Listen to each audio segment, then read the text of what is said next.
Com você a palavra, Sueli.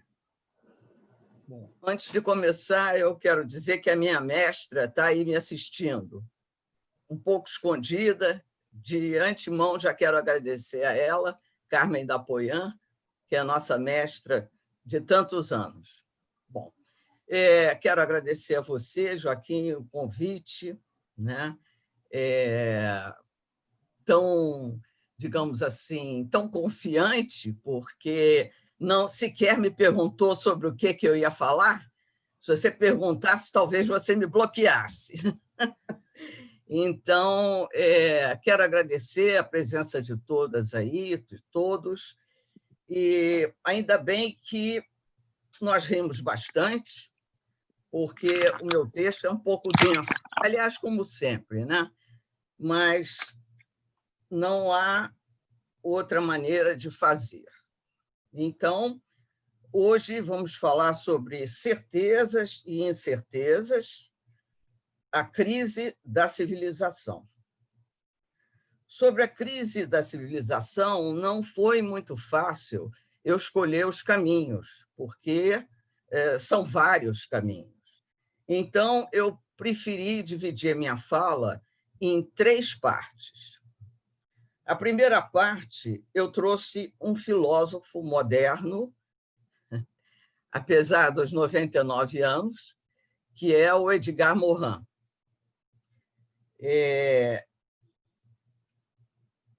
Edgar Morin, então, ele desde... Bom, eu vou basear o texto com ele em função de uma entrevista que ele deu num jornal, no Le Monde, que chama-se Viver com Incerteza. Então, esta foi a última entrevista que ele deu em abril de 2020. Lembrando que, desde 1970, ele já defende sua teoria da complexidade, ou da epistemologia da complexidade. Morin é um filósofo múltiplo, está aberto para a atualidade e acumula, naturalmente, né, muita experiência. Passou por várias situações muito difíceis na vida, conflitos sociais, políticos e guerras. E hoje ele vive numa pequena cidade na França chamada Montpellier, é uma cidade universitária de produção de conhecimento. Morin já veio ao Brasil dar palestras, entrevistas. Então, esta será a nossa primeira parte. A segunda parte, nós vamos examinar a política do Brasil, no Brasil. E eu trouxe, então, vou comentar o pensamento de um filósofo, do Vladimir Safatli. Safatli, filósofo, psicanalista, escreveu artigos bastante contundentes antes e durante o início da pandemia. Vamos trabalhar com um dos artigos que considero especial.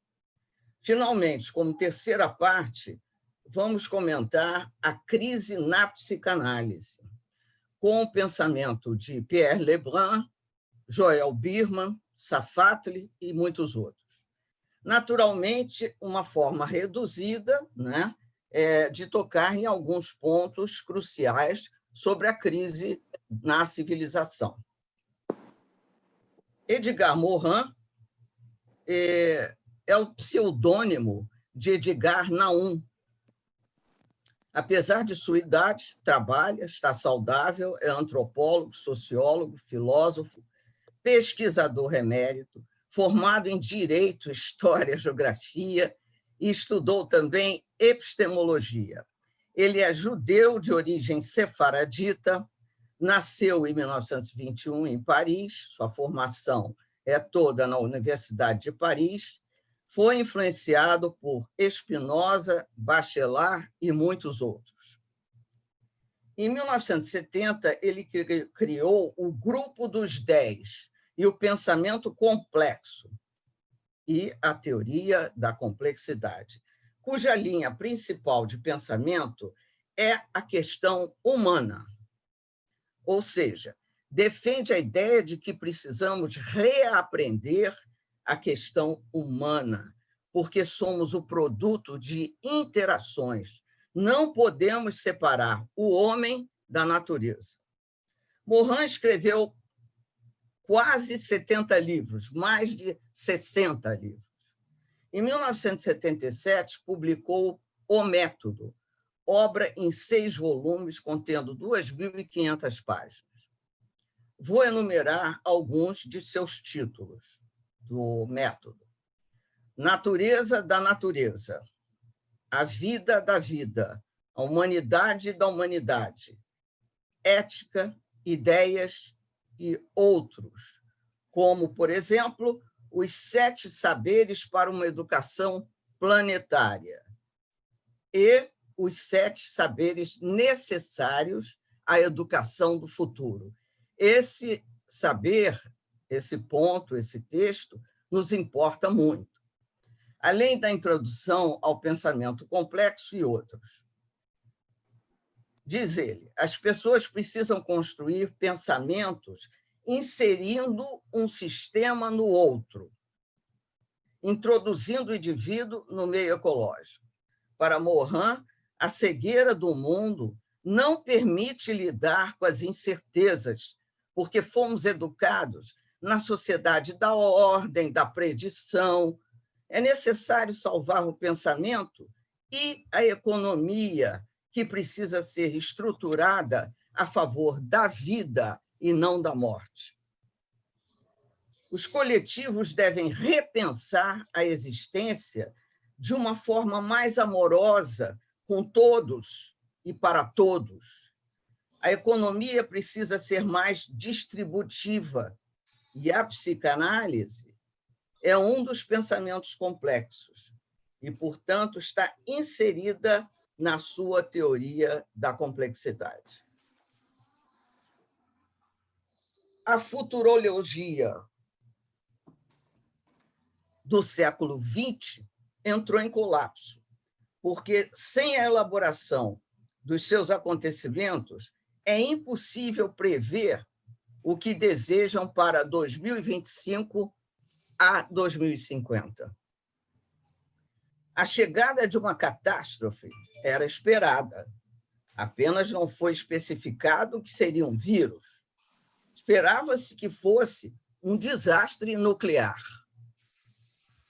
Morin reclama muito de que ele não foi escutado. Não faltaram seus alertas. Ele explica que deduziu essa catástrofe a partir de muitos fenômenos diante do formato da globalização realizada no planeta, como, por exemplo, a descontrolada degradação da biosfera e das sociedades. E lembra que Bill Gates, em 2012, alertou que o desastre mais próximo seria na área da saúde, mas lamenta que, apesar do aviso, nada foi feito para equipar os hospitais na França e em todo o mundo ocidental, principalmente no Brasil. Continuando, diz Morin, acredito que, em todo o mundo, a estratégia econômica de fluxos restritos em substituição ao armazenamento deixou o sistema em situação de necessidade, além da doutrina liberal de comercialização de hospitais. A crise nos traz incertezas. Não sabemos se o vírus continuará a se esgotar, nem mesmo sabemos o quanto o confinamento nos traz tantas limitações. Quais serão? Nem sabemos se o vírus continuará a se esgotar. Nem sabemos, quanto ao confinamento, que nos traz tantas limitações, quais serão os acontecimentos políticos nacionais e internacionais. O que nos assusta muito é não sabermos se devemos esperar o melhor ou o pior do nosso entorno. A crise revela que tudo que nos parecia separado está ligado. Por exemplo, a tragédia da saúde e a totalidade do que é a obsessão de nossos líderes pela lucratividade. É legítimo que a ciência seja mobilizada pelo poder para combater a epidemia, mas descobrimos que opiniões diferentes se desencontram e os mais bem informados descobrem que os grandes cientistas têm relações de interesse na indústria farmacêutica, cujos lobbies influenciam a mídia. A teoria da complexidade propõe a desglobalização e uma nova política. Congrega desde a construção até a desconstrução, conceitos que podem caminhar junto com a política, com a sociedade, com a pandemia, e que também estes mesmos fenômenos podem nos arrastar para a consciência da aventura do interior da humanidade e para a consciência de viver uma época trágica.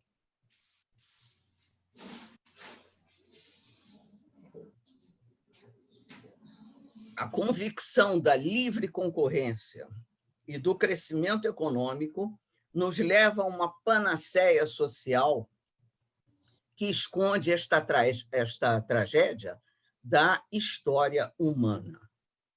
A loucura do transhumanismo leva o homem ao domínio do homem pelo homem, mas não só do homem, mas também ao domínio da natureza. Existe uma predisposição a desejar que o destino dos humanos irá alcançar a imortalidade e controlar tudo através da inteligência artificial. Temos conhecimento de que as muitas profissões vão desaparecer e novas vão despontar. Uma inovação que será abrupta. Morin questiona a falta de solidariedade internacional.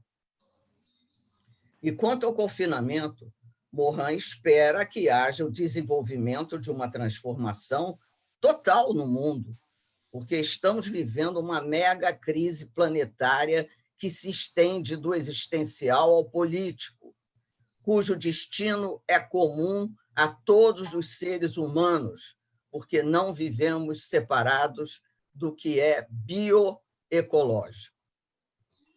Esta é a crise da humanidade que, na verdade, ainda não pôde se tornar humanidade. À medida que a crise econômica nos ameaça de escassez, a crise social aumenta as desigualdades que se acentuam, tornando-se uma crise civilizatória, porque percebemos a embriaguez do consumidor e a falta de solidariedade entre os povos. O desleixo da falta de solidariedade entre as nações nos leva a deduzir que também está acontecendo uma crise intelectual, que revela um buraco negro em nossa inteligência, torna a complexidade da realidade óbvia e visível para nós. E, infelizmente, o que há como decorrência é o negacionismo.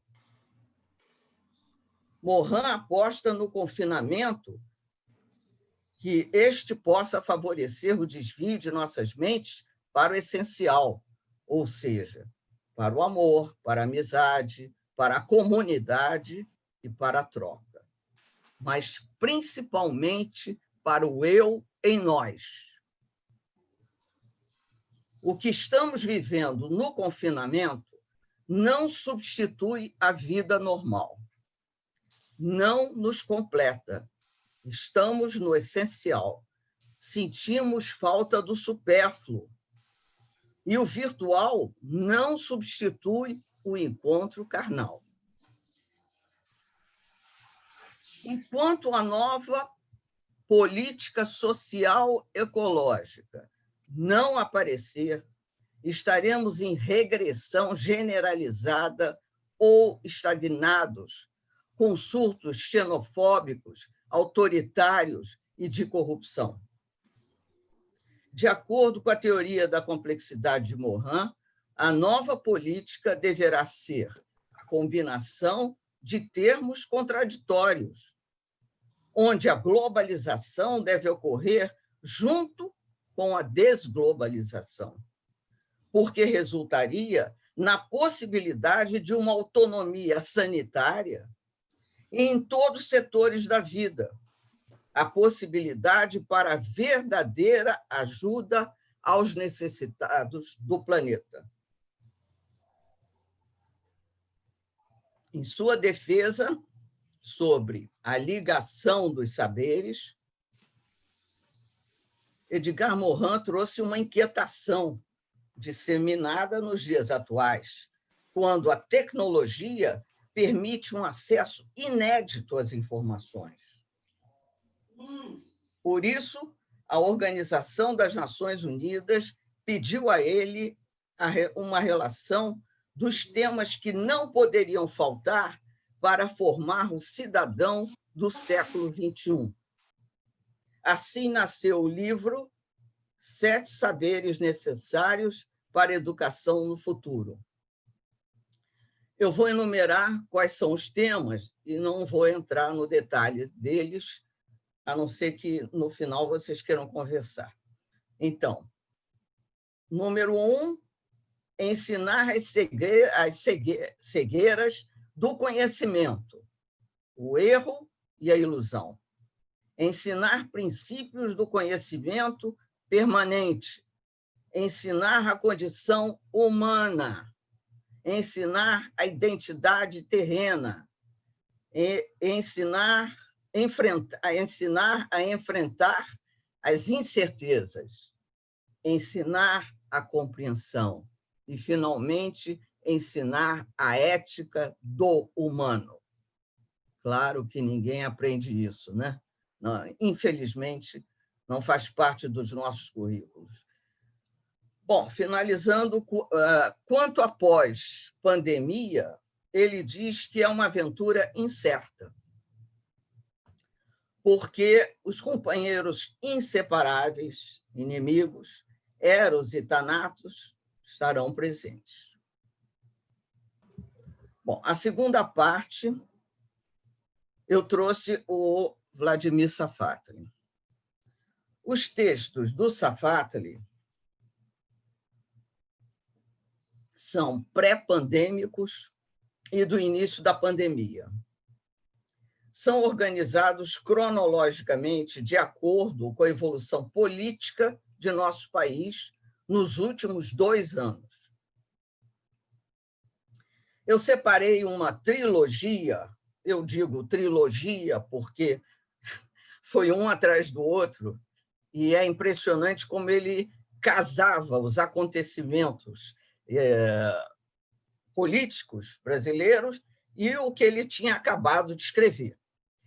Então, eu separei uma trilogia, porém, vamos falar apenas de um dos textos que resume bem o que estamos vivendo em matéria de política no Brasil. Então, vou enumerar os 3 títulos. O primeiro foi o mais leve, é racional parar de argumentar. O segundo texto, que é o que nós vamos ver, Bem-vindo ao Estado Suicidário. E o terceiro texto, Preparar-se para a Guerra.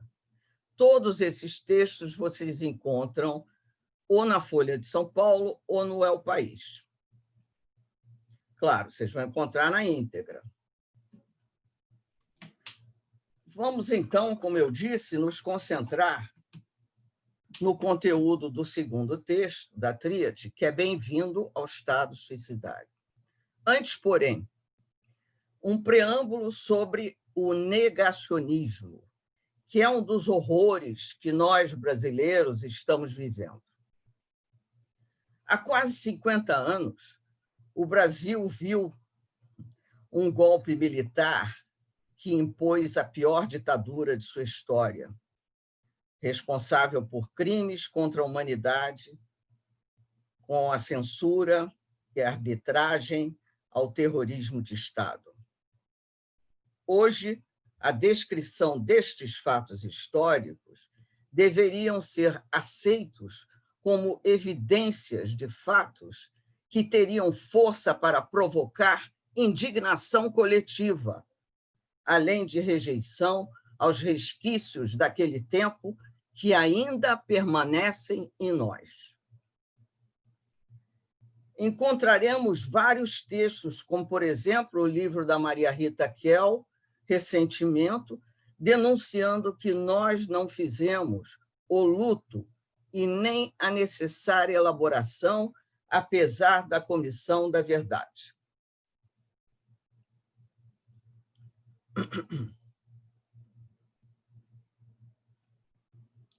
Marilena Chaui recentemente escreveu um texto, lido nas redes sociais, sobre a democracia, dizendo que não estamos em democracia. A nossa democracia está doente e que vivemos o que ela chamou de democratismo. Os chamados formadores de opiniões apontam para a falta de contextualização, onde o resultado é a ausência de uma política forte, baseada na justiça de transição e na distorção do dever de memória que o Brasil foi forçado a viver, com os agravantes das análises de conspiradores que tentam nos fazer acreditar que a ditadura começou em 1969, com o Ato Institucional número 5. E, desta forma, não faz muito sentido perseguir os torturadores, exigindo meia-culpa das Forças Armadas e das empresas que financiaram o regime. Não faz muito sentido exigir o reconhecimento da culpa e o pedido de perdão com a memória distorcida, uma vez que o luto da ditadura não foi adequadamente elaborado. Tais análises são qualificadas como negacionistas, porque esta história, que visa minimizar crimes contra a humanidade por meio de leituras distorcidas, sempre refletem uma negação para dirimir o impacto social, para impor novamente um regime baseado na violência brutal e na eliminação de setores infelizes da população. Além disso, agora temos uma literatura da história negacionista made in Brasil. As sociedades são submetidas quando são incapazes de elaborar seu passado. O negacionismo no Brasil é um dos mais fortes do mundo, se não o mais forte, mas, com certeza, é o mais prejudicial, que destrói todas as áreas da saúde, ecológica, educação e direitos humanos.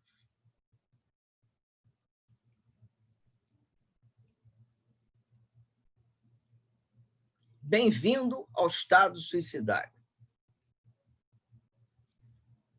Você é parte de um experimento. Talvez sem perceber, mas você é parte de um experimento. O destino do seu corpo, sua morte, são parte de um experimento de tecnologia social, de uma nova forma de gestão. Nada do que está acontecendo neste país, que se confunde com nossa história, é fruto de improviso ou de voluntarismo dos agentes de comando. Até porque nunca se entendeu processos históricos procurando esclarecer a intencionalidade dos agentes. Esse experimento do qual você faz parte, do qual te colocaram à força, tem nome. Trata-se da implementação de um Estado suicidário. Ou seja, o Brasil mostrou definitivamente como é o palco da tentativa de implementação de um Estado suicidário, um novo estágio nos modelos de gestão imanentes ao neoliberalismo. Agora é a sua face mais cruel, sua fase terminal. Engana-se quem acredita que isto é apenas a já tradicional figura do necroestado nacional. Caminhamos para além da temática necropolítica do Estado como gestor da morte e do desaparecimento. Um Estado como o nosso não é apenas o gestor da morte, ele é o ator contínuo de sua própria catástrofe. Ele é o cultivador de sua própria explosão. Para ser mais preciso, ele é a mistura da administração da morte de setores de sua população e do flerte contínuo e arriscado com sua própria destruição. O fim da nova república terminará em um macabro ritual de emergência de uma nova forma de violência estatal e de rituais periódicos de destruição de corpos. Um Estado dessa natureza só apareceu uma vez na história recente. Ele se materializou de forma exemplar em um telegrama. Um telegrama que tinha um número, telegrama 71. Foi com ele que, em 1945, Adolf Hitler proclamou o destino de uma guerra então perdida. Ele dizia: se a guerra está perdida, que a nação pereça.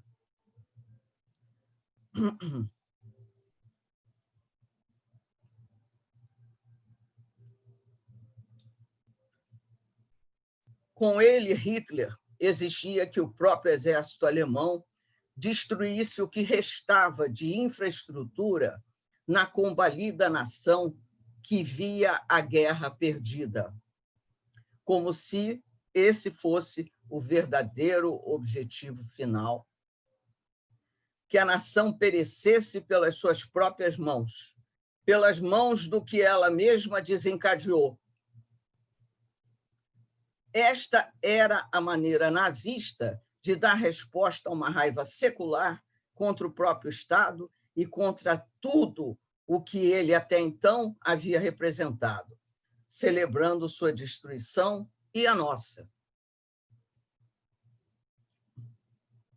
Há várias formas de destruir o Estado, e uma delas, a forma contra-revolucionária, acelera em direção à sua própria catástrofe, mesmo que ela custe nossas vidas.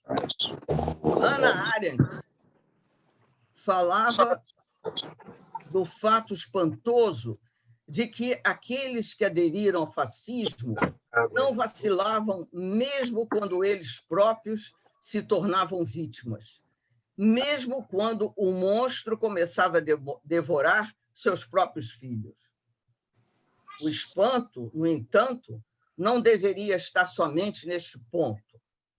Como dizia Freud, mesmo a autodestruição não pode ser feita sem satisfação libidinal. Na verdade, esse é o verdadeiro experimento, um experimento de economia libidinal.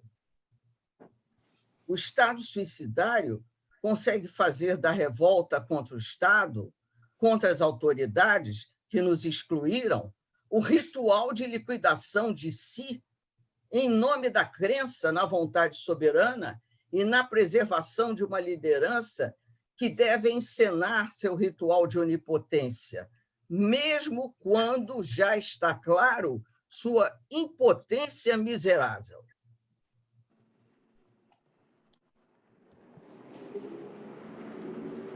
Fazer o desejo de transformação e conjugar a gramática do sacrifício da autodestruição. Essa sempre foi a equação libidinal que funda o Estado suicidário.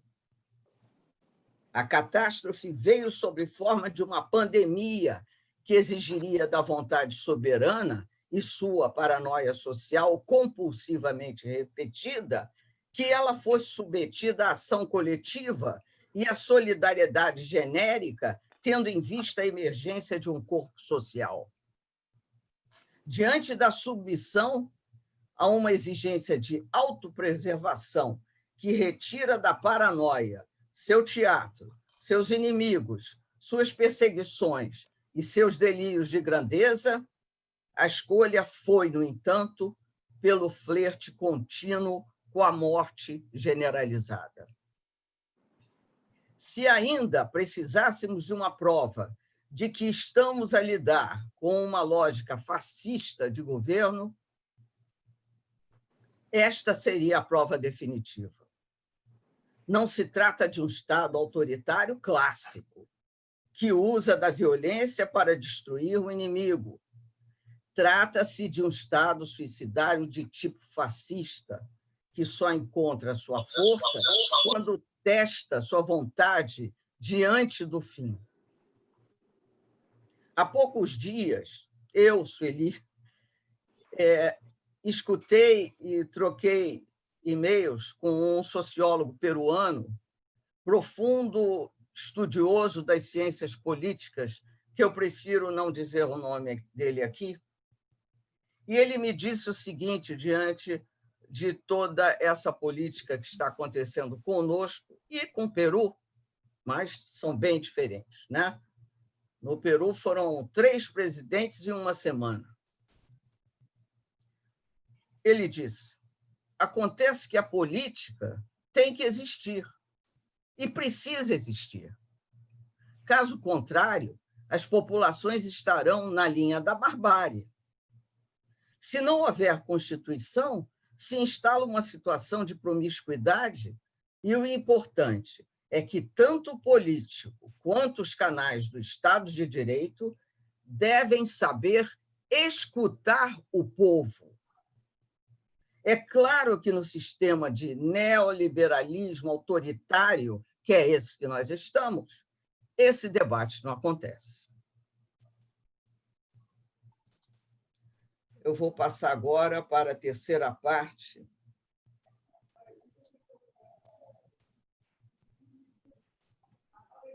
que é sobre a psicanálise.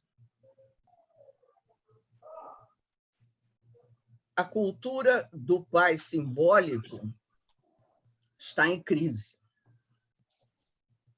E a psicanálise não é o mundo, não é um discurso independente do laço social nem do político.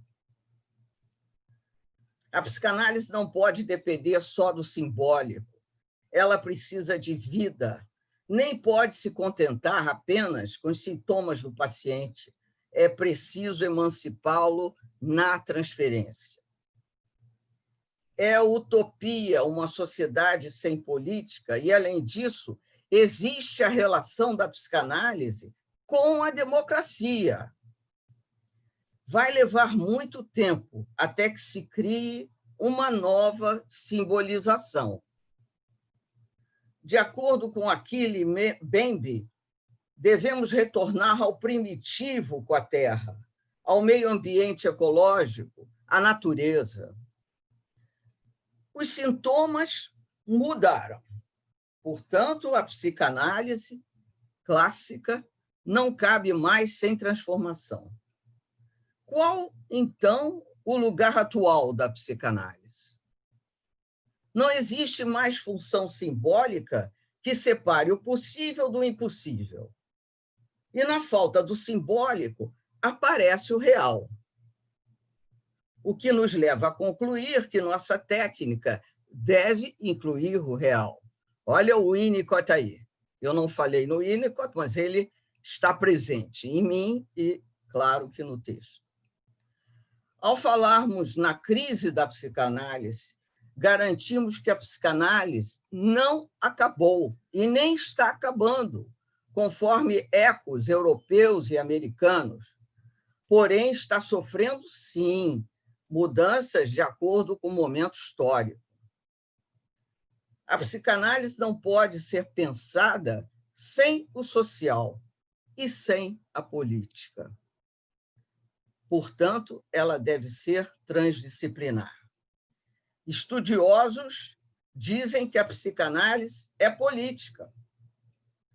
Freud, como sempre, falou em tudo. Já citou estas possibilidades no Totem e Tabu e no Mal-Estar. Vamos falar mais de psicanálise. Principalmente de dois aspectos geradores de debate: o negativismo e o atendimento remoto versus o presencial. Ambos são aspectos da clínica da modernidade que afetam a construção da subjetividade do manejo. Eu deixei essa parte do remoto e presencial de lado, porque não vai dar tempo, está sendo já muito debatido, muito falado, eu achei que não valia a pena. Preferi me ocupar do negacionismo e do inconsciente.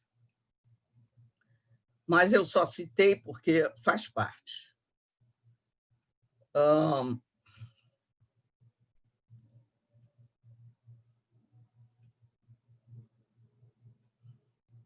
A invisibilidade do vírus tornou-se visível através do homem.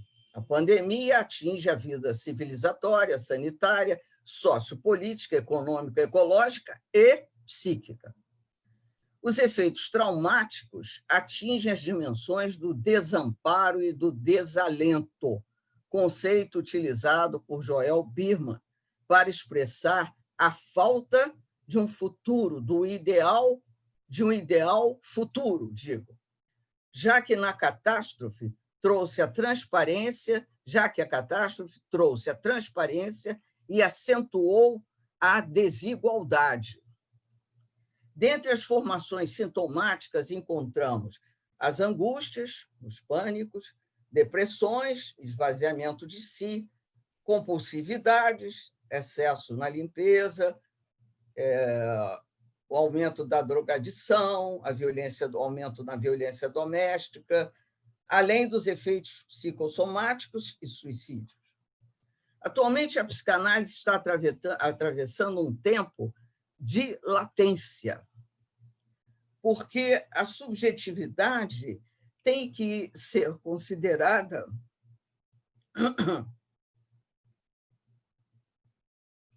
de acordo com o tempo histórico, a subjetividade. Estamos atravessando uma crise global. O lugar do vazio é o lugar do simbólico. E o que estrutura o vazio de cada um depende da ação de cada um e de sua apropriação do vazio. Relaciona-se com a infância e com a cultura. Precisamos aceitar o vazio.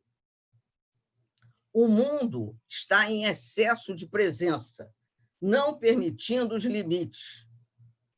Tudo é possível, basta eu querer e eu posso querer. Nós estamos vendo aí. As pessoas não usam máscara, vão à festa, fazem o que bem entendem e a situação sanitária vai piorando. Alguns negam até o racismo estrutural contra negros. E não sabemos o que será depois da pandemia. Para construirmos uma nova subjetividade, precisamos pensar em 3 conceitos a serem atualizados na psicanálise. O primeiro, na alteridade, que é pensar no outro. O segundo, na anterioridade, que é a influência transgeracional, da herança, etc., da história.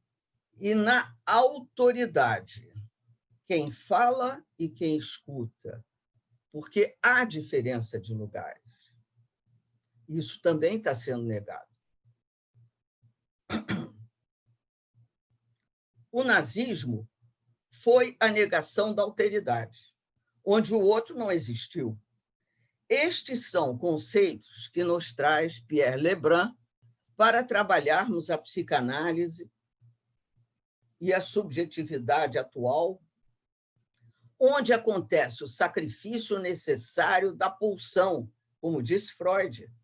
sacrifício para aceitar os limites, as leis e frustrações, onde nem tudo é possível e é para além das pulsões. Muitas vezes escolhemos os caminhos da vida como se fôssemos autônomos, como se o outro não existisse. As pessoas não respeitam as leis nem o outro.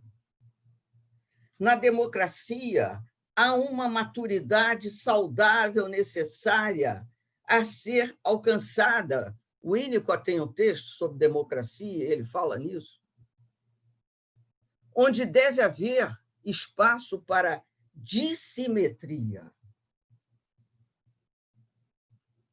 No mundo moderno, a subjetividade simbólica desaparece e é engolida pelo real do consumo e da tecnologia. A psicanálise precisa repensar seus conceitos para conseguir compensar a influência do discurso do consumo e da tecnologia. E a clínica deve focar na história, na sociedade e seus traumas, sem abandonar o conhecimento, naturalmente, das neuroses clássicas, mas incluindo as estruturas atuais das formas de ser da perversão comum, onde a cisão do ego não é a mesma que na psicanálise clássica. Importante ressaltar que na perversão comum há um enfraquecimento do simbólico, de tal forma que o indivíduo nega e recusa a realidade. Ele percebe, mas ele recusa. Ao mesmo tempo que ele percebe e que está negando. Por isso, são tipos de personalidades, de acordo com a história da infância de cada um, mas onde há a marca da ausência da lei, a ausência do pai simbólico, que não precisa ser o pai, mas qualquer entidade que sirva de limite, né?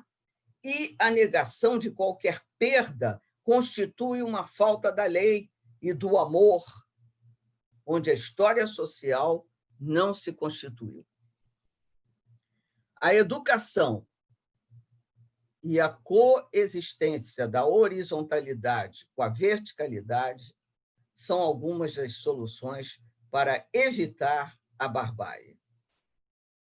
Todos falam na educação. É impressionante. O analista deve consentir em ser um educador, para que se reinicie uma nova simbolização, porque a atual está em perigo. Um ponto muito importante é a respeito do inconsciente. Hoje, é impossível pensar a psicanálise sem o social. E o social está inserido no inconsciente, que é e sempre será singular. Portanto, o inconsciente não é social. O inconsciente é singular. E há traços sociais inseridos nele. Que traços são esses? Os traços estabelecidos nos neurônios, que são os traços da infância, da educação, além dos traços da cultura e da sociedade. A psicanálise precisa ser repensada, porque também foi uma psicanálise clássica, muito elitista. E, como já disse, estamos em tempo de latência para repensar a subjetividade. Esta tarefa não será muito fácil. Com o neoliberalismo já estava difícil. E agora, com o liberalismo autoritário que estamos vivendo, é ainda mais difícil. Obrigada a todos. Obrigado, Sueli. Sim, muito obrigado. Você disse que se me dissesse o seu tema, eu não deixaria você falar. Pelo contrário, né? Acho que foi um tema muito pertinente, muito atual. Muito obrigado. Obrigado a você. Bom, vamos passar, então, a palavra para quem quiser compartilhar, dividir alguma ideia com a Sueli. Joaquim? Sim, Fátima. Bom, Sueli, você nos avisou, né, que a sua fala ia ser muito densa. Eu gostei né? do suspiro, Fátima. Já disse tudo. Você nos avisou, né? E realmente, como disse Joaquim, sim, o que você trouxe é muito importante, né? Muito importante porque você fez um apanhado social, político, você fez estar nos chamando para, inclusive, para que os psicanalistas façam um meia-culpa e que os psicanalistas, e que a psicanálise se reposicione, né? Nós estamos vivendo tempos em que acho que as transformações em todos os setores elas precisam acontecer, né? E aí eu queria que você falasse um pouquinho, né? Para você nos dar um pouquinho de esperança para nós, como estudiosos do ser humano, né? Eu costumo dizer que eu não sou psicanalista, eu sou psicóloga, porque, assim, psicanalista é a Adriana, que estuda loucamente. Psicanalistas, acho que eles estão num outro momento. Você, né? O que eu gostaria que você abordasse um pouquinho? E aí? O que nós, psicólogos e psicanalistas, precisamos fazer? Que caminhos, né, que sugestões você nos traz nesse momento? Porque a sua fala é muito importante. É uma fala muito, muito sofrida, muito dolorosa, porque nós estamos vivendo tempos sombrios. E nós, né, psicólogos e pessoas interessadas neste processo de transformação. Né? Como é que nós podemos alimentar essa esperança? Esperança sempre há, né? Mas o que eu noto desses pensadores que eu tenho lido é que a esperança está na educação. Todo tipo de educação. Veja que aquela proposta do Morin é fantástica. Você ensinar ao indivíduo a ser cidadão. O que nós estamos vivendo? Praticamente uma barbárie, porque as pessoas não estão sabendo ser cidadãos.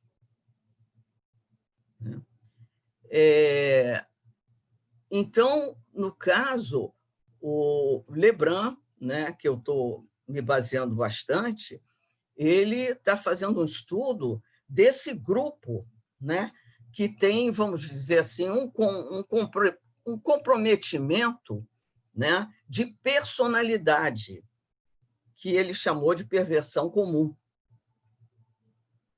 Né? Porque a gente pergunta, o que está acontecendo com essas pessoas que estão reagindo de forma contrária, né, a essa situação sanitária? O que está havendo? Né?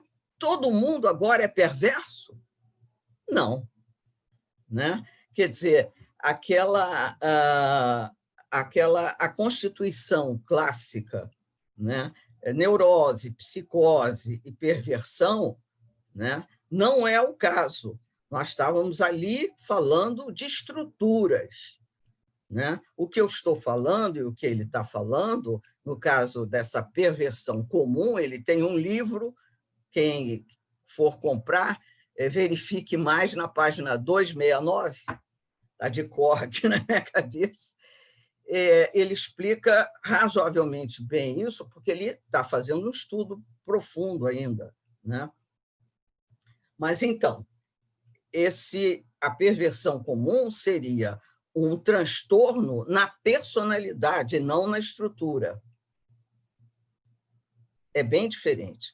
Na estrutura, te leva, como eu falei, nas situações de patologia clássica, né? Na neurose, na psicose e na perversão.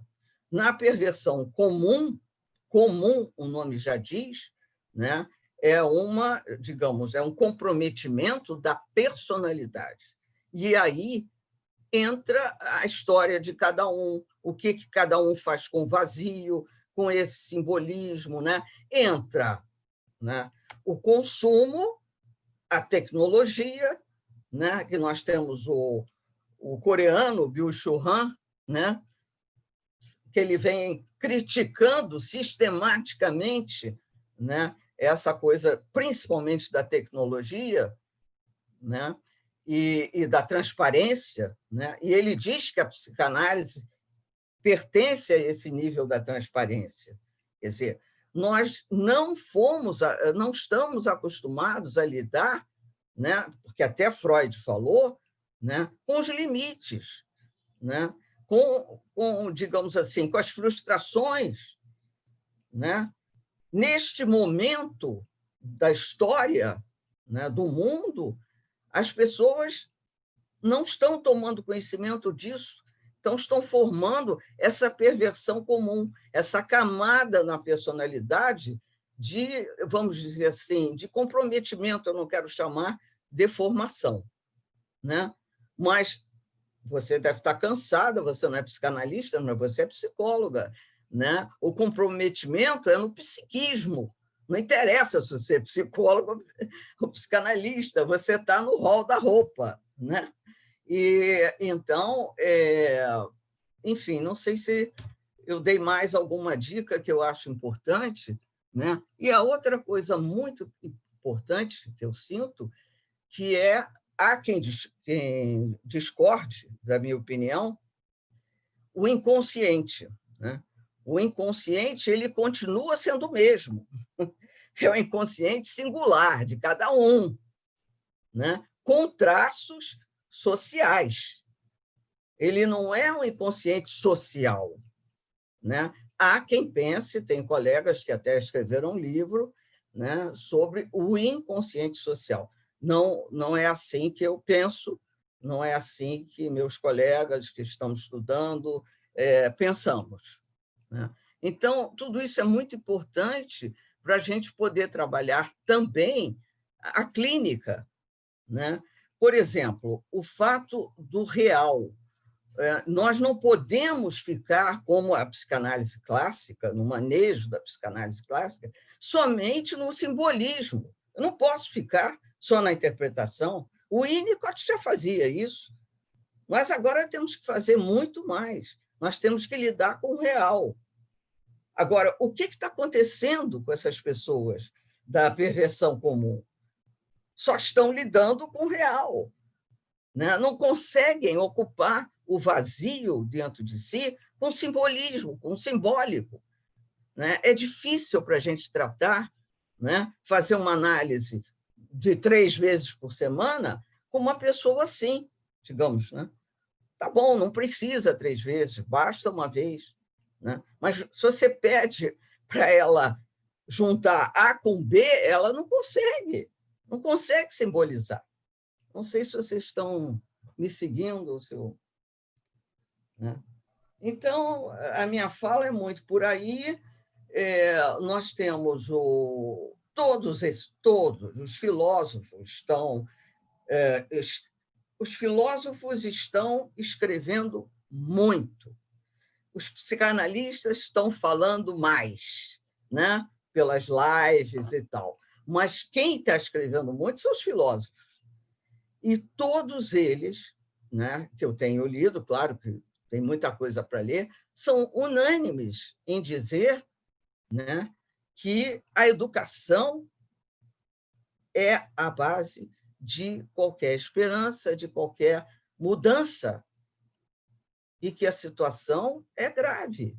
Nós estamos vivendo perigo em todos os setores. Não foi do nada que aconteceu essa situação política. Nada é do nada. Tudo tem uma história, né?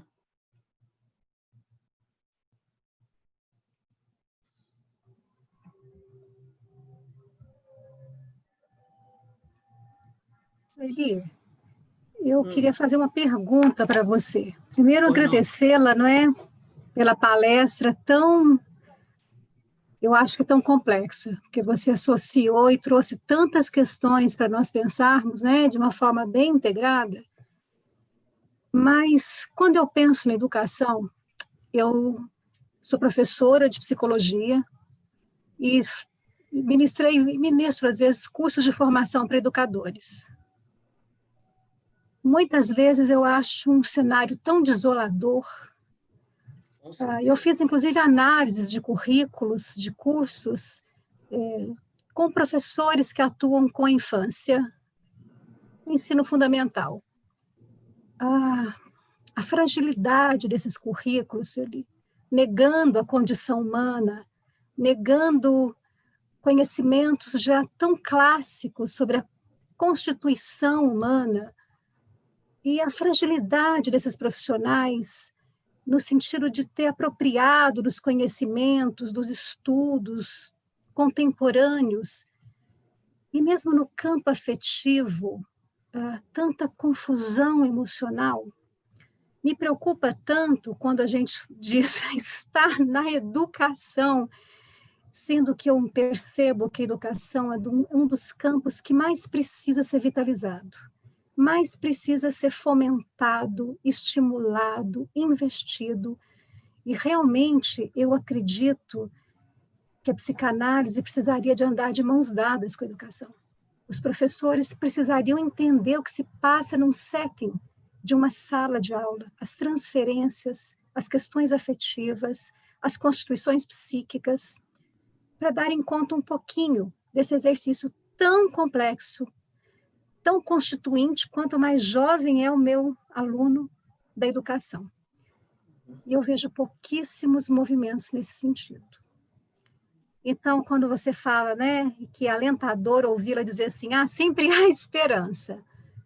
Então, vamos pensar onde está, então, bem objetivamente falando, as ações que nós podemos construir para alimentar essa esperança, porque às vezes eu as vejo tão diluídas, Sueli, e tão preocupante. Bom, Cíntia, em primeiro lugar, muito prazer, né? Prazer realmente ouvi-la. Obrigada.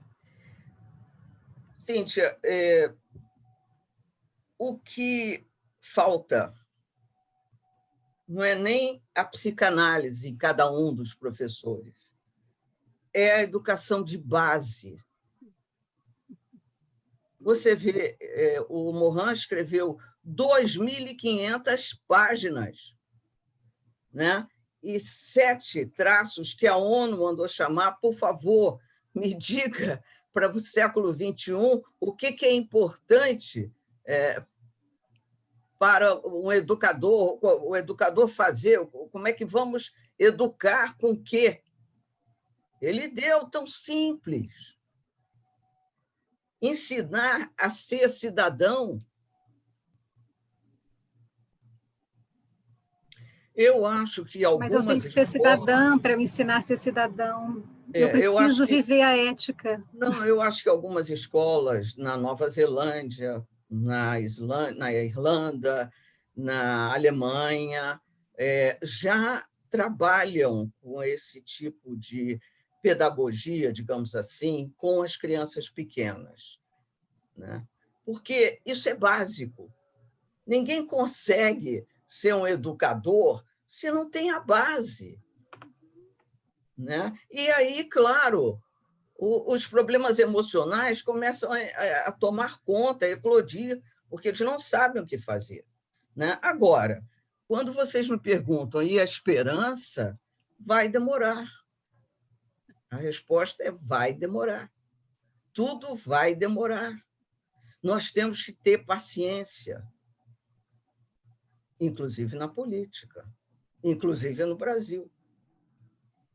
Temos que ter paciência. Agora, na história do mundo, sempre houveram mudanças, né? Então, precisamos confiar nisso.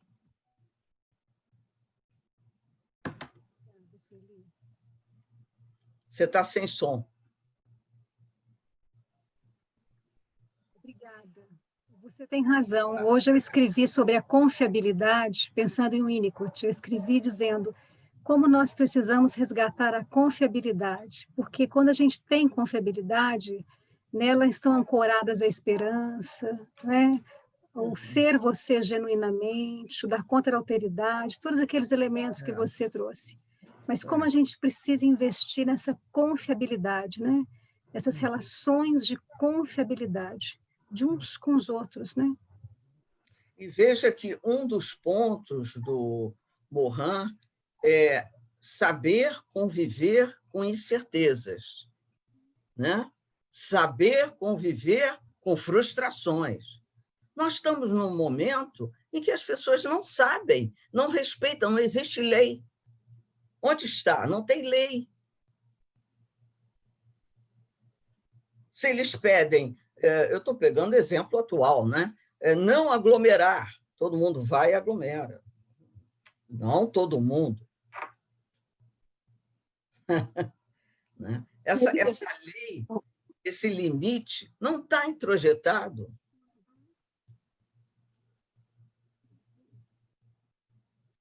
Eu imagino que você sofra muito, Cíntia. Às vezes. Trabalho. Acontece, como não conviver com ela, não é? Mas era também um exercício para a gente amadurecer. Ah, sim.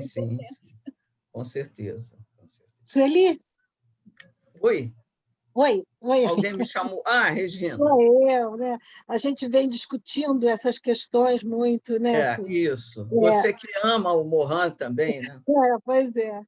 Olha só. Mas aí você tocou na... Primeiro você falou, né? Você fez um apanhado muito bom, muito integrado da coisa da lei, do simbólico, tudo isso que a gente está vendo na clínica, né? Essa fragilidade, né? do simbólico, né? E a coisa do real se apresentando de uma maneira, né? E eu vou falar da Nova Zelândia depois, mas me lembrei de um paciente, né?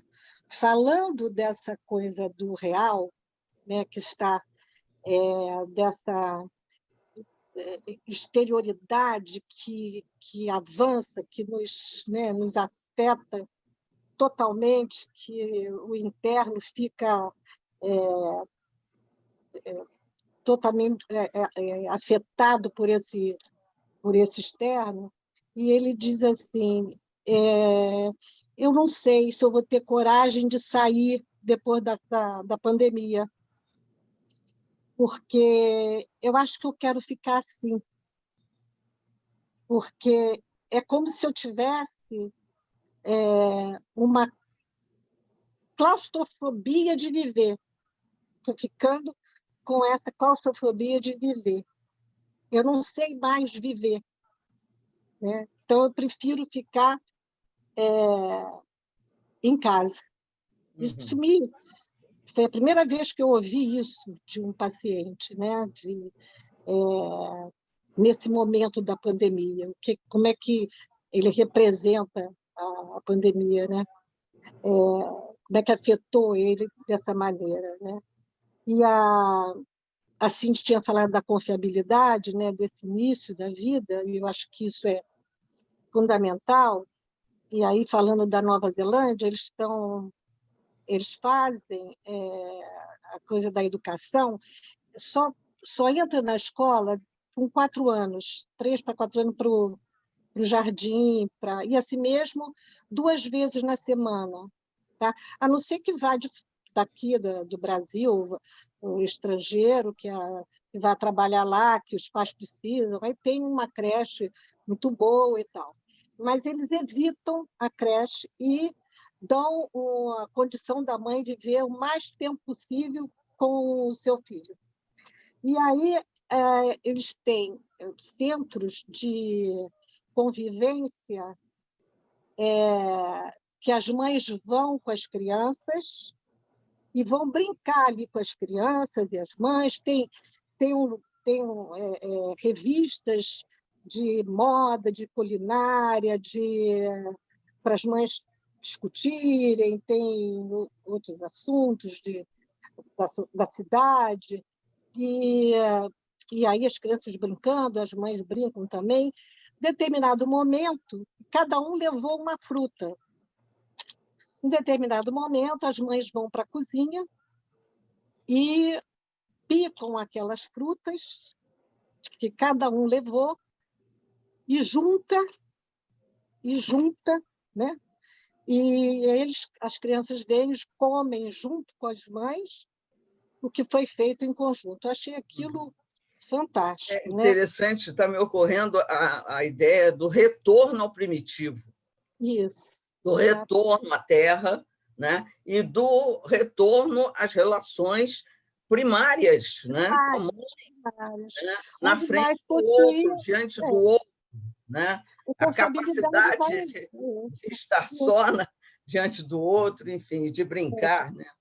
É muito interessante. Eu imaginei que lá... com essa educação, porque depois que vai ficando 2 vezes só por semana, e depois até 4 horas da tarde. Né? Então, eles ficam... Mas vai vendo pela maturidade, né? Com esse apoio, e os pais participando, enfim. Até quando eu fui lá, tinha um grupo de professores argentinos que estavam indo para lá fazer curso, né? com a escola lá de pedagogia. Então, achei muito interessante. Agora, é isso, né, Sueli? Essa coisa desse meu paciente me tocou muito, né? Quer dizer, a coisa da esperança. Dá para viver, né? Quando você diz que o Birman fala, né, do desamparo e do desalento, né? Quer dizer, desamparo sempre a gente tem alguém para a gente se dirigir. Né? O seu cliente diz: para que mundo eu vou? Né? Para cá ou para lá? Para a direita, para a esquerda? Não construir meu mundo, né? Pois é. Tem sempre quer dizer, pai, a leitinha para quem a gente se dirigir que a gente não tem hoje. Então, nós estamos todos no desalento. Sim. Então, a diferença do desamparo para o desalento. Né? Esse é o sofrimento maior, me parece, né, hoje. Mas é isso, né, para a gente pensar. Obrigada, Su. Temos muito que trabalhar. Muito que pensar. Aqui no chat, Joaquim, não sei se está dando para você ler. Sim, Sueli, a minha filha colocou uma sugestão. Isso, ela colocou uma sugestão de uma escola. Não sei se você quer ler, porque ela é jornalista, trabalha com sustentabilidade. Isso, ela escreveu: gostaria de sugerir a vocês um exemplo de educação de base que nos dá esperança. Uma escola comunitária na Bahia que trabalha com pedagogia Waldorf. Waldorf, Bom, aí ela cita o link, né? Tem o link. Ela esteve lá agora, recentemente. Tem um link, quem quiser, Joaquim, depois manda, né, Joaquim? Isso. Não sei se a Cíntia ainda está aí. Está sim, ela inclusive agradeceu a Ana pela indicação. Tá. Como poupar o paciente quando estamos no lugar daquele que o fez sofrer? Na transferência, né? Como que? Não entendi. Como pensando no paciente que sofreu injustiças sociais. Sim. Só como? Isso. Qual é a pergunta? Como? Não ouvi o início. Como poupar? Como poupar? Muito boa pergunta, Ana. Ele sofreu e ainda sofre, né? Cadê a Ana? Eu sumi, né? Porque eu voltei para ler, porque eu também eu fiquei realmente impactada e sigo impactada, né? E aí eu fiz essa pergunta, escrevi, eu digo, será que eu deveria? Não sei o quê. Deveria. Você sempre deveria. Você está impactada por causa do vinho. Não, mas eu já tomei água de coco. Você dá não de reparou. 10 nessa história. Eu já tomei água Olha, de coco. nós estamos no círculo, acredito que você também, você já trabalhou na sua sociedade, nós trabalhamos com pessoas pobres, pessoas... Eu, por exemplo, tenho uma cliente de uma comunidade, há 5 anos é minha cliente, e não conseguiu sair da comunidade, casou, tem um filhinho, ela é cabeleireira, conseguiu trabalhar em 2 salões, depois fechou, né, com a pandemia, ela está sem emprego. Eu diria para você que o Winnicott mostra no caminho para a gente, né? Essa pessoa é uma pessoa muito complicada, já teve internações e tudo, porém, ela tem um lado saudável. Claro, uma pessoa que conseguiu, nesse meio, nessa situação toda, com internações, voltando, né, fazer uma profissão, conseguiu trabalhar, né, apenas o social, a história política e sanitária tirou dela, arrancou dela a possibilidade dela trabalhar, pelo menos até o momento, né? É uma pessoa inteligente, é uma pessoa que lida com a internet e tem um lado saudável. O que nós vamos fazer? Vamos trabalhar com o real, vamos trabalhar com a saúde dela. Agora, claro, ver também se está indo ao médico, se está tomando remédio, as circunstâncias da casa, né? Uma casa com um cômodo, claro, né? O que não é fácil para ser atendida. Eu acho que você, Ana Melgaço, tem a faca e o queijo na mão para fazer esse trabalho. Tem experiência, né? E precisa ter experiência. Não é fácil. Não é fácil.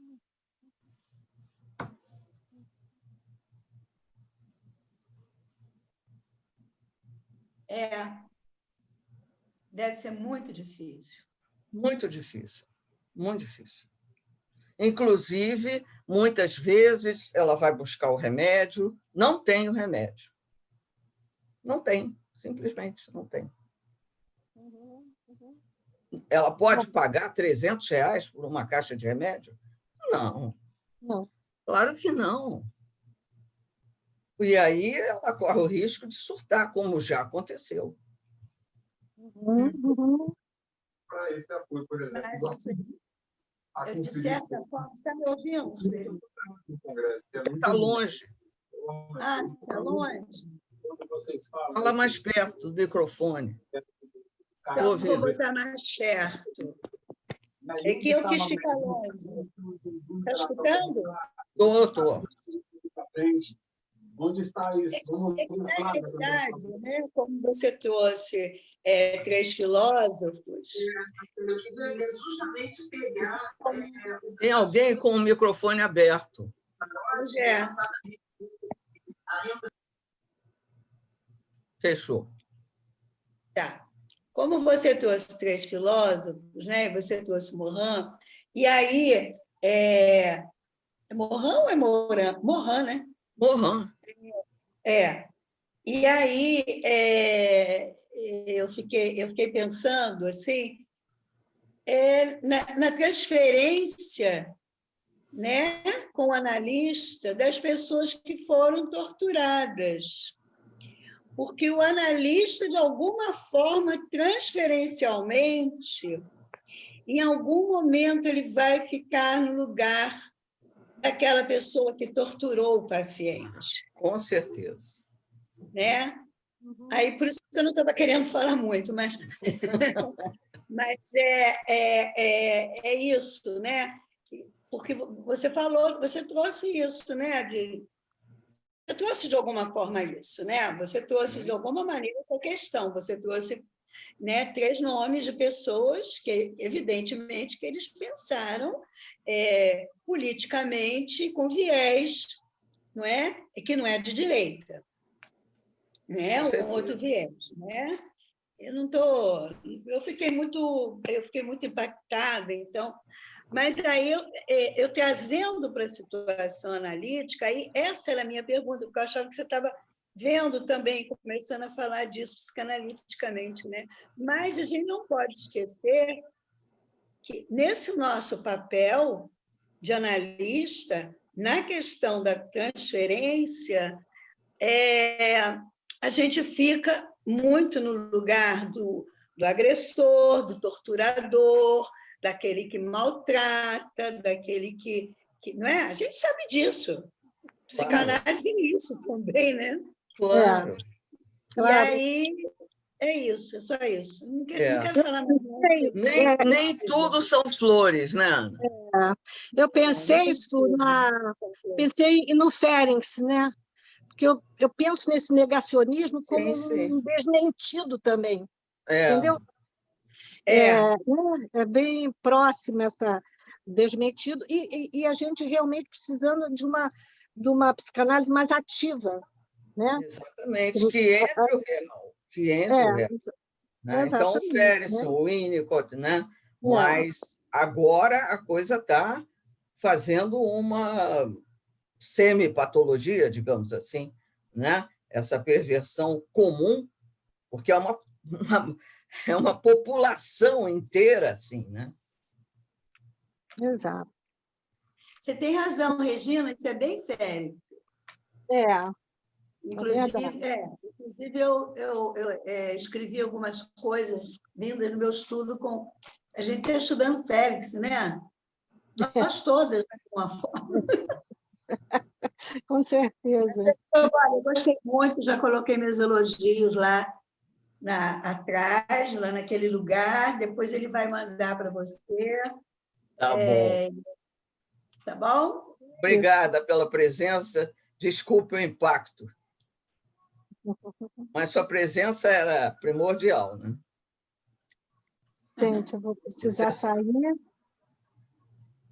Obrigado, Regina, por participar. Sueli, eu acho que a presença da Ana era fundamental, né? Com certeza. Com certeza. Todas as minhas super fãs aqui. Bom, gente, já estamos no horário. Alguém gostaria de participar, de comentar mais alguma coisa? Eu já desliguei o microfone. Não, Ana, eu gostaria de, mais uma vez, pedir você em casamento. Pode ser que um dia eu consiga. Eu aceito, Ana. Agora eu vou te pedir em casamento. Viu como tem que ter esperança? Falar isso para a Cíntia. Exatamente. Oi. Estão me ouvindo? Oi, Vera. Sueli, Joaquim. Sim, queridos, hoje eu consegui, Joaquim. Bom, Sueli, muito rapidamente, muito obrigada por teres trazido algo que tem me suscitado a clínica, o que, revendo, né, o trabalho analítico, o que esses pacientes estão nos pedindo, que lugar delicado de nós estarmos incluídos nesse sofrimento e como ficarmos, a nossa escuta ficar num lugar onde a gente pode captar isso que está acontecendo. E sim, então, eu não tenho muito o que dizer no sentido que dissesse um texto, os textos estão muito profundos, eu gosto muito do Morin, me lembrou muito Janine Puget, que faleceu há pouco, onde ela trabalha muito sobre essa questão do testemunho e da ética. Então, o que nós vamos fazer com isso, né? Nós acabamos de estudar esse texto dela. Então, sim, eu acho que nós estamos vivendo talvez o caos, que é outra teoria filosófica, e que, sim, estamos em mudança. Então, repensar e... Muito obrigada, muito importante. Obrigada a você pela presença. Temos que pensar mesmo. Tu também é meu querido, né? A gente vai dar um jeito aí nessa história. Mas Mais Querida. uma. Adriana, estava sentindo sua falta. Eu quero falar. Eu estava querendo escutar, estava elaborando coisas na minha cabeça. E, primeiro, quero dizer para Maria da Graça que eu sou psicóloga, trabalho com a linha da psicanálise. Só isso. Né? Porque as pessoas têm muito orgulho de se dizerem psicanalistas, e eu digo para saberem que tipo de linha eu tendo mais, mas é só isso. Né? Eu não gosto de dizer que eu não sou psicóloga, porque isso é que me faz estar com Adriana, eu digo que quem tem linha é pipa. É verdade. Não, mas é uma meta. Verdade. Diz tudo é uma tentativa. Mas outro dia eu fiz uma live para Manaus, Entre o Sonho e a Esperança, era o título, e eu estava estudando o Winnicott, relembrando, porque eu acho que o Winnicott tem sempre coisas para nos dizer, e ele fala da desesperança congênita. Um conceito... Desesperança o quê? Desesperança congênita. A congênita. Que eu acho que tem muito a ver com assinalamentos que tu trouxeste, e que ele sempre diz que o trabalho terapêutico é um trabalho em cima da esperança. Em cima da esperança. O paciente vem, nós o acolhemos e damos holding na esperança de poder ajudá-lo, na nossa parte, e ele na esperança de viver melhor. Né? Com certeza, com certeza. Uma teoria, a psicanálise que nós podemos entender por Winnicott é uma psicanálise da esperança. Agora, ele diz que existem pessoas marcadas pela vida com o que ele chama de desesperança congênita.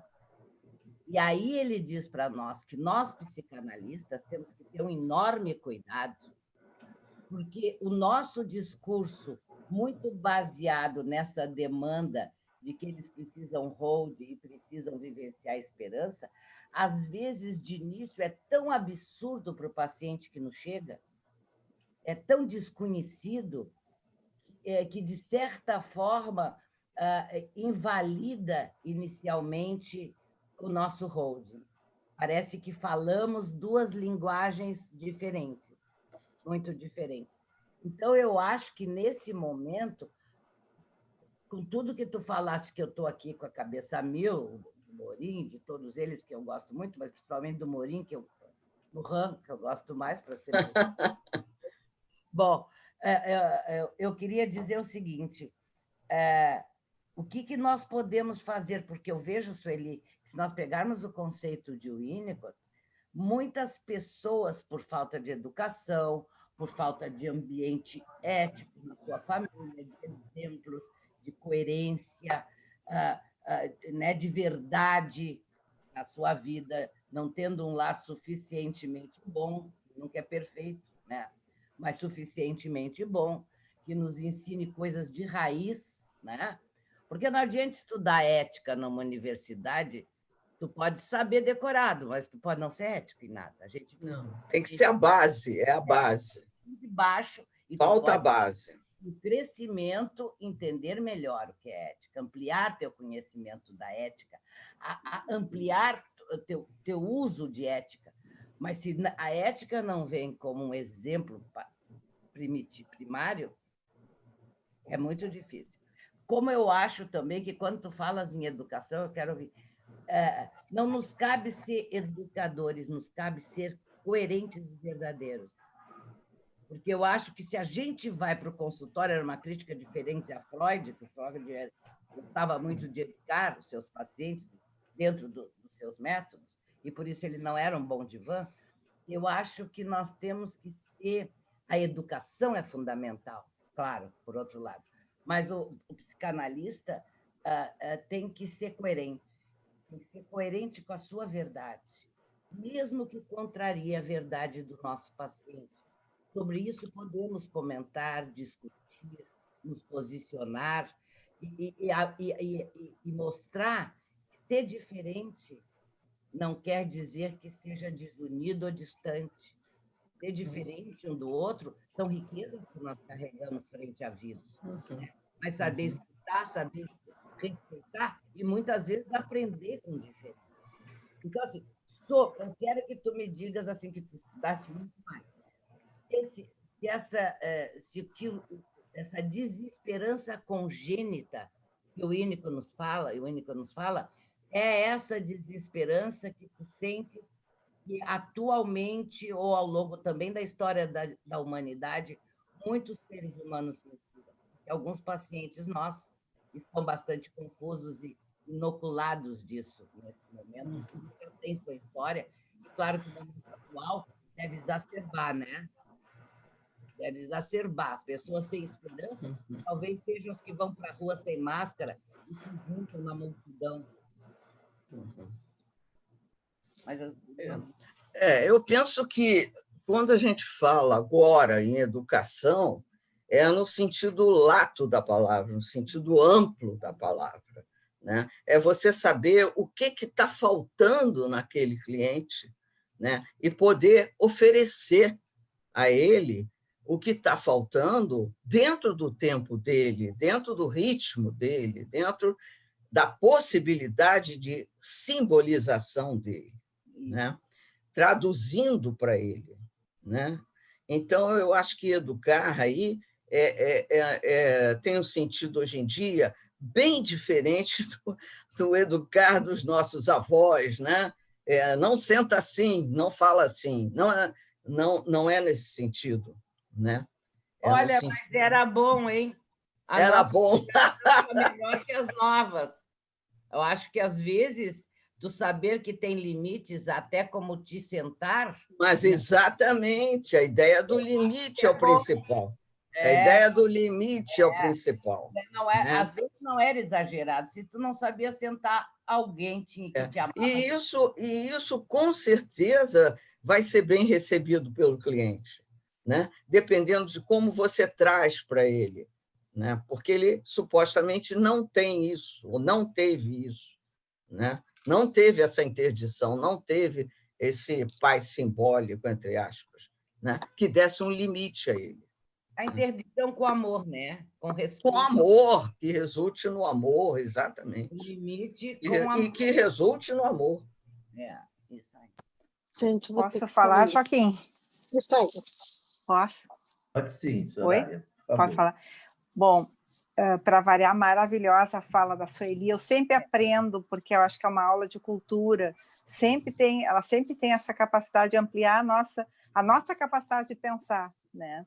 E eu fiquei pensando muito na palavra ensinamento, que eu fiquei pensando que é uma forma de desenvolver a escuta. Que ensinar tem a ver com escutar também. Escutar a si próprio, né? Digamos, o paciente se escutar e ele aprender a escutar o outro. Que eu acho que isso é uma grande dificuldade da humanidade, né?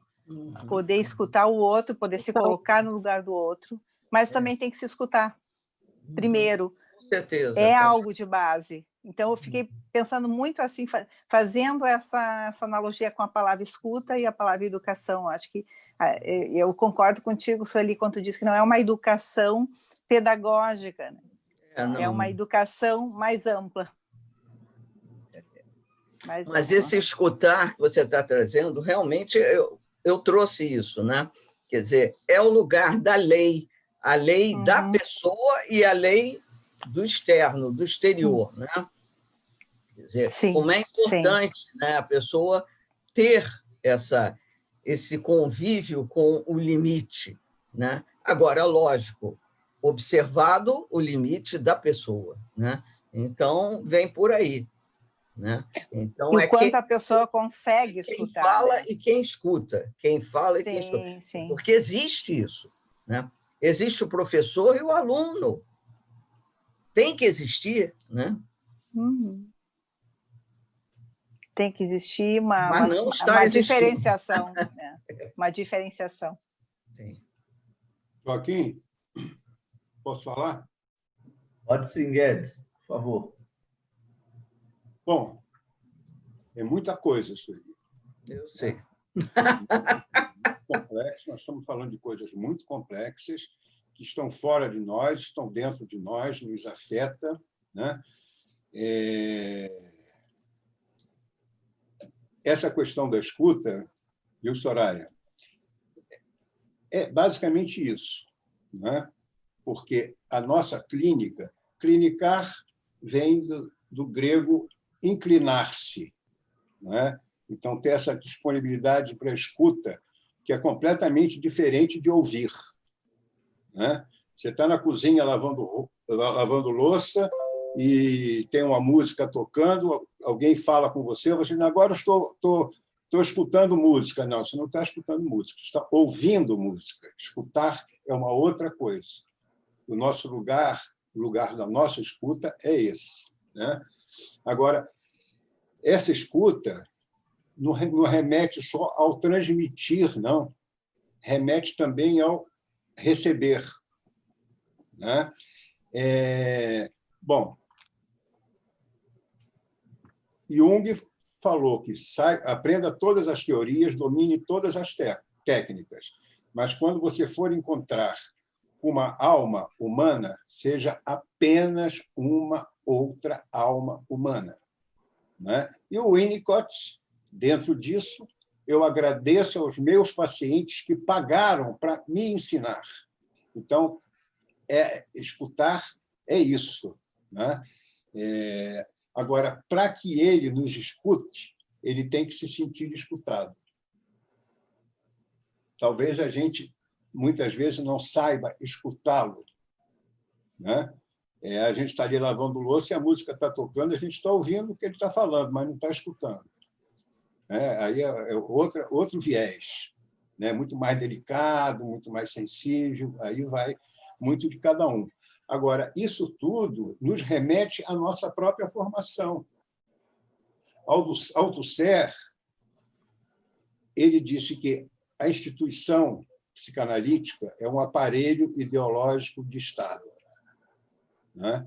Quer dizer, não vamos aqui entrar nesse pormenor, porque a gente entende muito bem por que o Freud, lá desde as reuniões de quarta-feira, ele precisou estabelecer certos parâmetros, né, para sustentar a psicanálise como ciência, porque ele já era visto como um charlatão, mesmo assim. Quer dizer, imagina se ele, né, já para o final da vida, ele percebeu que já liberou para que outros prosseguissem e disse mais. Sempre que eu chego a um determinado ponto, depois de muito estudar e pesquisar, o poeta já havia chegado. Mas ele não poderia dizer isso lá desde os primórdios, não poderia, porque senão ele seria deletado como os poetas foram deletados por Platão, porque não faziam parte da cidade ideal. Quer dizer, a cidade ideal é aquela cidade que vai ter que ser aceita pelas autoridades, não é? Então, não vamos entrar nisso, que essa discussão é longa, é profunda, da história da formação das sociedades psicanalíticas, não é?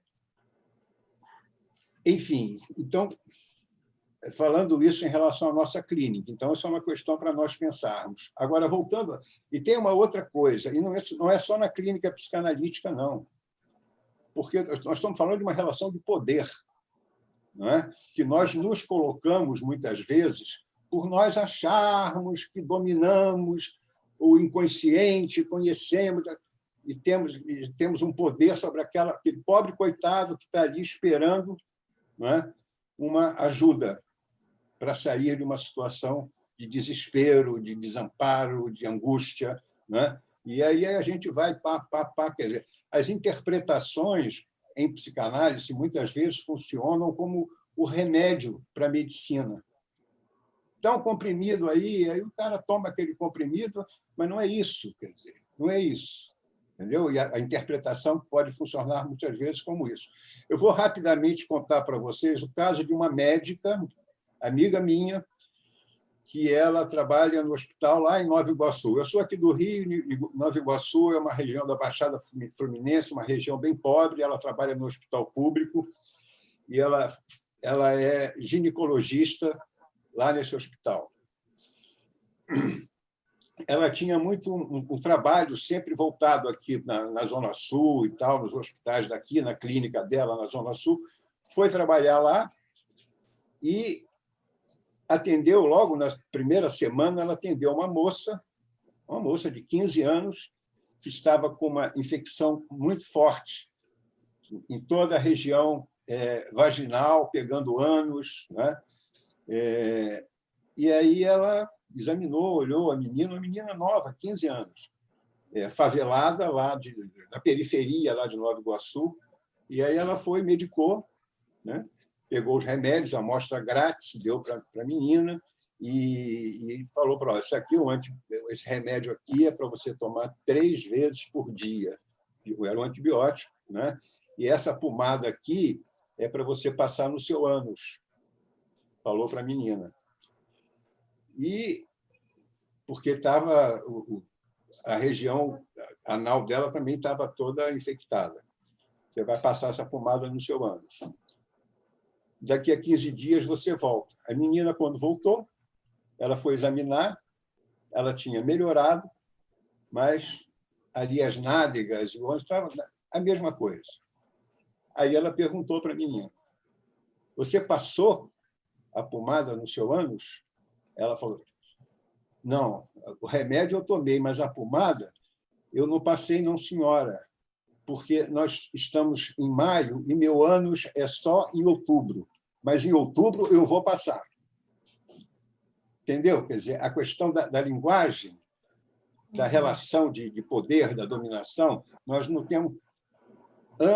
Hoje, meu ânus é... Você entende, não sabe. Nas classes populares, né?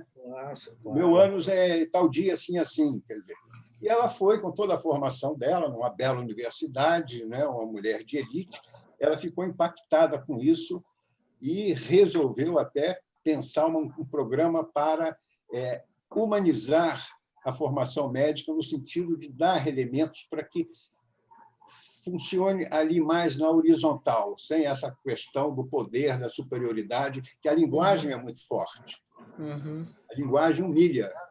Né? Você fala umas coisas que o outro não entende, você está humilhando. Né?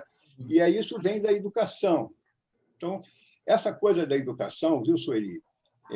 Eu acho que a gente não pode deixar de pensar em 2 grandes mestres que nós tivemos. Vamos baixar a bola. Regina, não sei se a Regina está aí ainda. Todo respeito à Nova Zelândia, mas vamos baixar a bola, vamos trazer aqui para a nossa realidade. Nós tivemos 2 grandes mestres em relação a isso que nós estamos falando, educadores, Paulo Freire e Darcy Ribeiro. Paulo Freire são nomes que estão banidos, porque as nossas elites são muito perversas.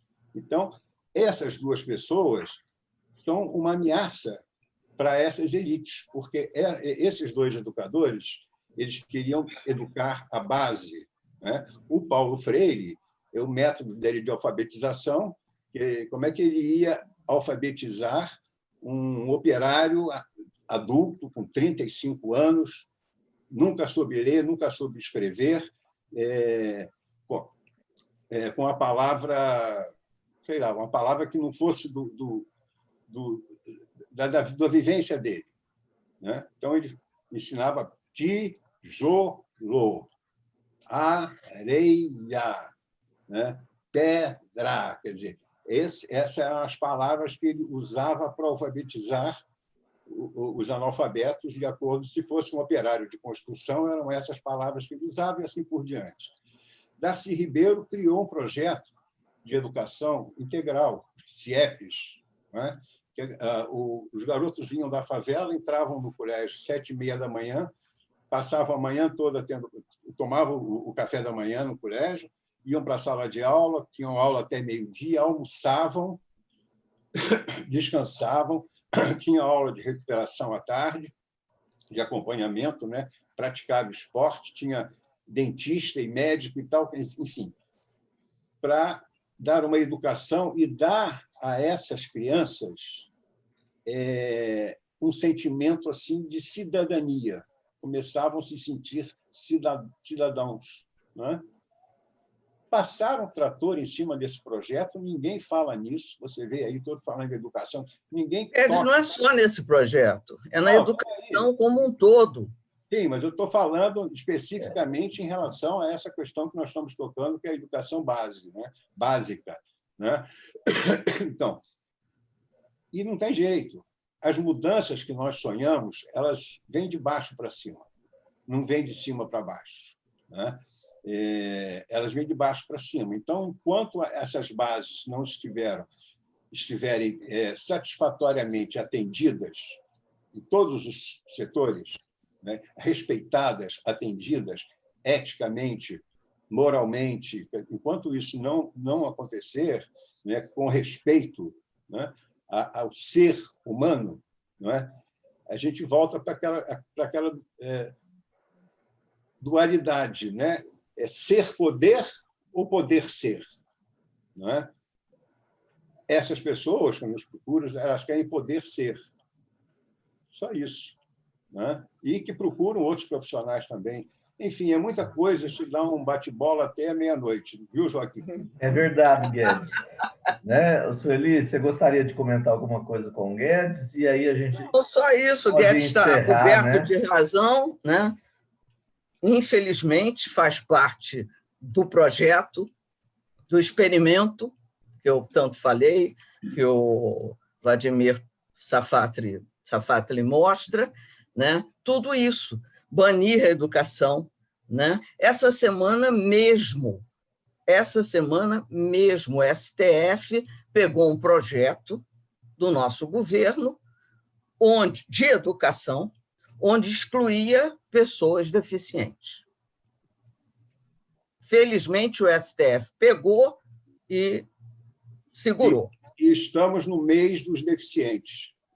Ainda por cima. Estamos no mês dos deficientes. Isso é só um pequeno exemplo. Da mesma maneira que lá em Porto Alegre, anteontem, no mês do negro, aconteceu aquela barbárie que aconteceu lá em Porto Alegre, né, no supermercado, né, no mês da consciência negra. Quer dizer, parece que é uma coisa assim, provocativa mesmo, desafiadora. Mas é como eu estava falando aqui, quer dizer, é um experimento que deseja ir até o fim. Não é digamos, uma política clássica de neoliberalismo que quer lutar contra um inimigo. Né? Ele quer lutar contra si mesmo, tudo aquilo que ele fez. Sim. E nisso nós entramos. E vai até a morte. Né? A fiada é a exclusão pela morte.